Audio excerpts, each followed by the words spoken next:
আসসালামু আলাইকুম, সবাইকে স্বাগত জানিয়ে শুরু করছি আজকের ভিডিও। আজকের ভিডিওতে কিন্তু দেখতে পাচ্ছেন কত সুতা, কত কিছু দেখা যাচ্ছে। তো একটি রিকোয়েস্টেড ভিডিও ছিল, অনেকেই রিকোয়েস্ট করেছেন যে কি সুতা দিয়ে বাটিকের কাপড় আমরা বাঁধবো, কোথায় পাওয়া যাবে। তো আজকে এই যে দেখে নিন, আজকের ভিডিওতে আমি একদম সম্পূর্ণটা দেখিয়েছি আপনাদের যে কী ধরনের সুতা দিয়ে আমরা এই বাটিকের কাপড়গুলি বাঁধবো। এবং এই সুতাগুলি কিন্তু কোনো হার্ডওয়্যারের দোকানে বা সুতার দোকানে বা বাটিকের রং যেখানে বিক্রি করে সেখানেও পাবেন। তো এই যে দেখুন, প্রথমে এক ধরনের, দুই ধরনের, আবার স্কচ টেপও নিয়েছি, সুই সুতাও নিয়েছি। কী ধরনের সুই ব্যবহার করব, কিভাবে কী ধরনের মানে স্কেল ব্যবহার করব, পেন্সিল ব্যবহার করব, সর্বোচ্চ এখানে আমি চেষ্টা করেছি আপনাদের মাঝে শেয়ার করার জন্য। আসলে যারা নতুন কাজ করতে চাচ্ছেন তারা মূলত এভাবে এগুলি নিয়ে আপনারা কাজ শুরু করতে পারেন।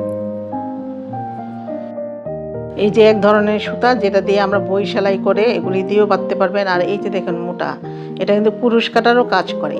এই কুরুশ কাটার সুতা দিয়েও আপনারা কাপড়গুলি বাঁধতে পারেন, কিন্তু একটু সুতি টাইপের বা সিনথেটিক, কিন্তু টাইট করে যেন বাঁধা যায় ওই রকম।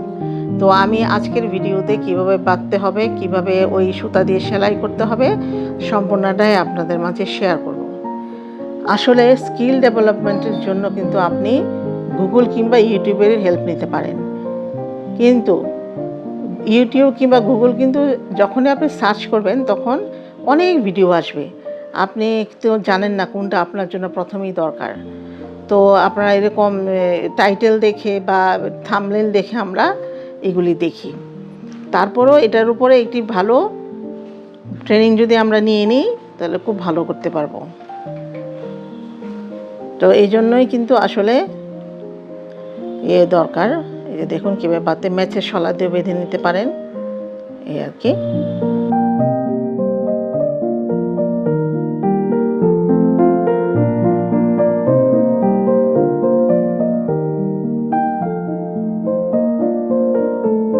এই যে এখানে এই যে দেখতে পাচ্ছেন যে প্লাস্টিকের তার সুতা, এটা দিয়েও বাঁধা যাবে, শক্ত করে বাঁধা যাবে, কোনো সমস্যা হবে না।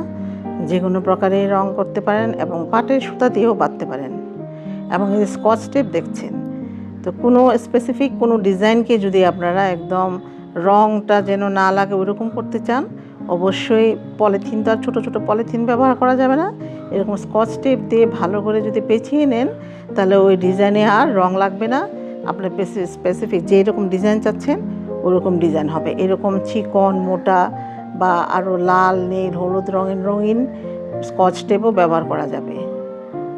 এটা ছোটোর জন্য, ছোটো ডিজাইনের জন্য আপনারা চিকন স্কচ টেপ নিলেন, আর মোটা মোটা ডিজাইনের জন্য আপনারা এই স্কচ টেপ দিয়ে কিন্তু পেঁচিয়ে নিতে পারেন।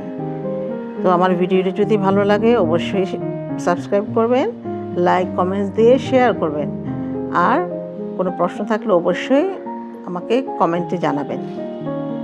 আর যারা রিকোয়েস্ট করেছিলেন কী সুতা দিয়ে বাঁধবেন তাদের জন্য আজকের এই ভিডিওটি। তো দেখুন, একই সুতা কিন্তু 2-3 ভাবে ভাঁজ করেও আমরা বেঁধে নিতে পারি, এবং কিভাবে সেলাই করব সেটাও আপনারা দেখে নিতে পারেন। কী রঙের ওয়াশেবল মার্কার আমি ব্যবহার করব, ওই মার্কারটা কিন্তু ওয়াশেবল, এটা আপনারা খেয়াল করবেন। আর যে সুচ, যে কোনো প্রকারের সুতা অনুযায়ী আপনারা সুচ নিয়ে নেবেন। তো আশা রাখছি ভালো লাগবে। তো ধন্যবাদ সবাইকে আমার সাথে থাকার জন্য। আসসালামু আলাইকুম।